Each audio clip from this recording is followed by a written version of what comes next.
Have you ever felt like you weren't really alone when playing hide and seek?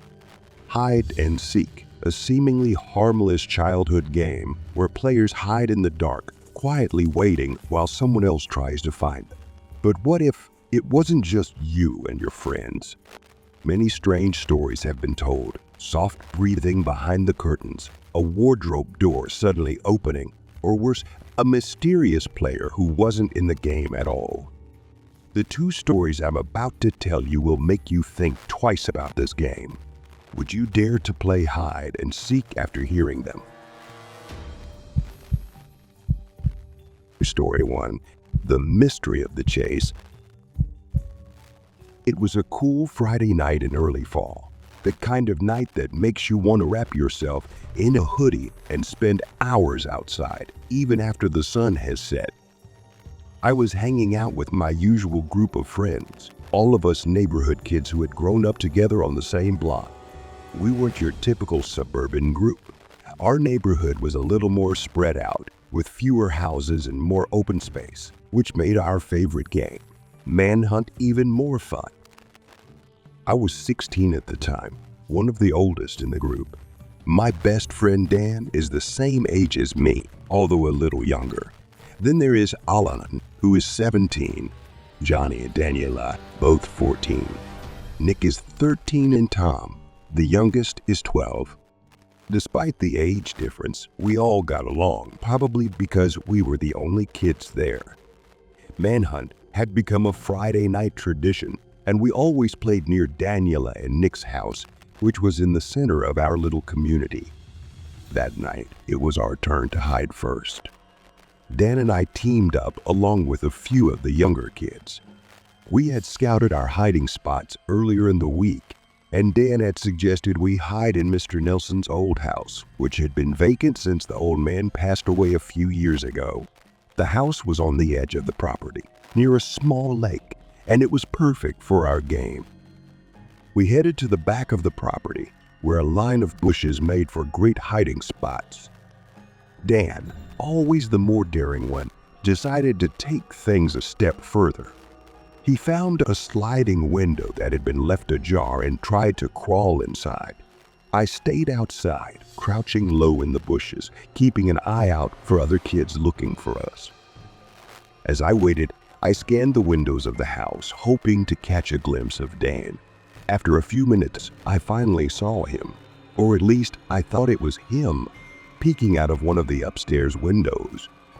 I waved at him, signaling that it was time to act, but he didn't answer. He just stood there, staring down at me.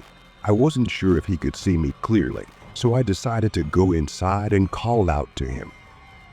I walked over to the window Dan had come in through, slid it open, and climbed in. The house was eerily quiet, the kind of silence that presses down on you from all sides. I called out to Dan, lowering my voice to avoid giving away our location. That's when I heard his voice, just a few feet away, whisper, "Dude, shut up." Almost jumped. Dan was sitting on the floor by the window, staring at me with wide eyes. I asked him how he got down the stairs so quickly, but he just stared at me, confused. He said, "I've been down here the whole time." My heart skipped a beat when I realized what he was talking about. If Dan had been downstairs the whole time, then who or what had I seen in the upstairs window?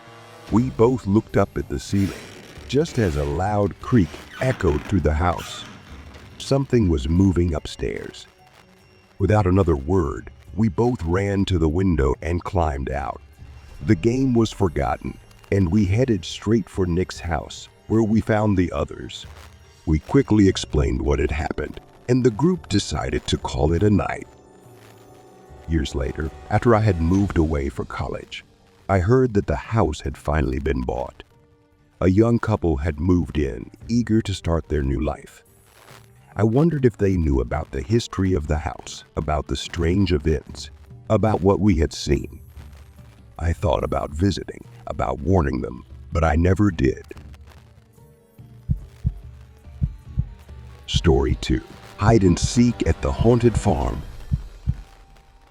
When I was a kid, My parents would occasionally drop me off at my aunt and uncle's farm on the weekends. It was a large open space with fields stretching out into the distance, perfect for three adventurous boys like my cousins and me.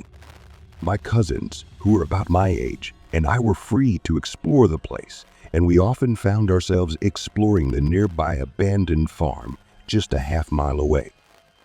The farm had been abandoned for decades, the buildings crumbling and overgrown with weeds, but it still stood.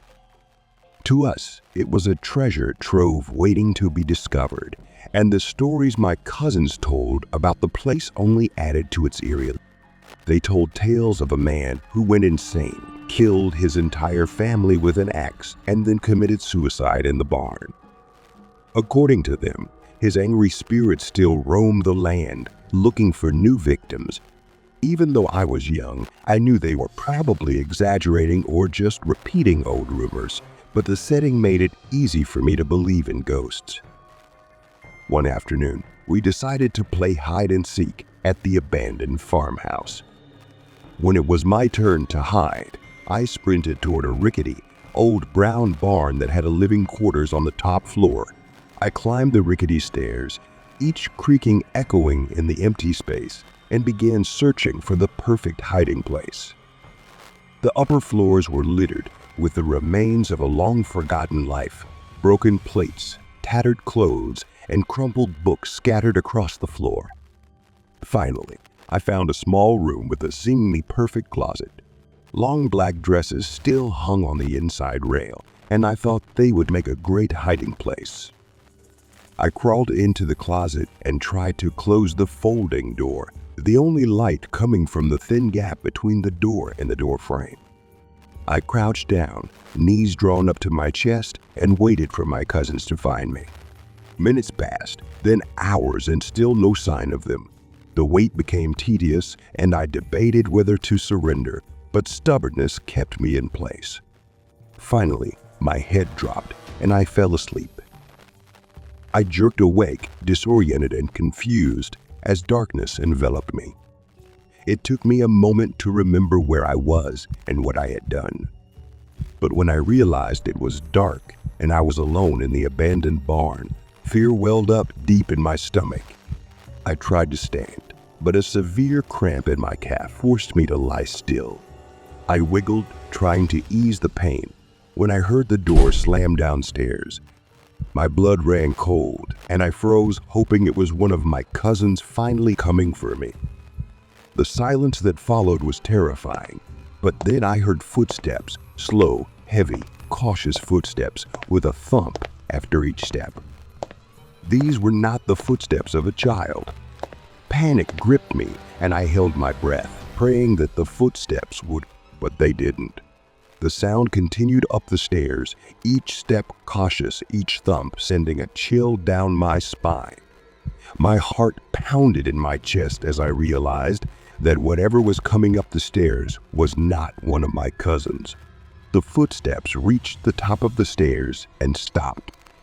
For a moment, there was silence, and then they started again, accompanied by a rustling sound, like a heavy object being dragged across the floor. The stench of something slightly rotten filled the air, making me nauseous. The footsteps wandered aimlessly through the rooms, and I could hear them getting closer to the closet where I was hiding. I was paralyzed with fear as the footsteps stopped right in front of the closet door. My mind raced, trying to make sense of what was happening, but the more I thought about it, the more terrified I became. After what seemed like an eternity, the footsteps finally moved away, fading into the distance. I remained in the closet, too scared to move, listening intently for any sign that the thing had disappeared. Just as I began to muster up the courage to open the door and flee, three things happened at once. I was overwhelmed by the stench of roadkill. I heard a rasping sound behind me in the dark closet, and I felt hot breath on the back of my neck. That alone was enough to send me into a panic. I rushed out of the closet and through the house, navigating by memory and the faint moonlight shining through the windows. Behind me, I could hear the footsteps chasing me, each one picking up speed.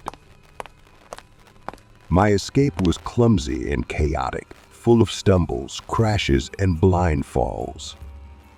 I didn't dare look back until I was out the front door and into the fresh night air. When I finally turned around, expecting to see something terrifying right behind me, there was nothing. The footsteps had stopped, and I was alone. But that didn't stop me from running as fast as I could to my aunt and uncle's house. When I arrived, panting and shaking, there was a police car in the driveway, and my parents were there, frantic with worry. They demanded to know where I had been, and I could barely form the words to explain.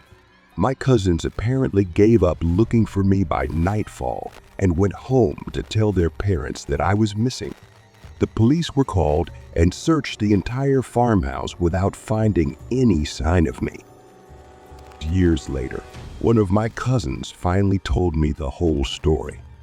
They had spent hours looking for me, as they said, but what they didn't tell anyone was that they thought they had spotted me in the window of the room where I had been hiding. But as they got closer, they realized it wasn't me. It was a boy, someone they didn't recognize, smiling and waving at them, beckoning them upstairs. That's when they ran home, too scared to continue looking. All this happened while I slept, unaware of the sinister presence that was so close.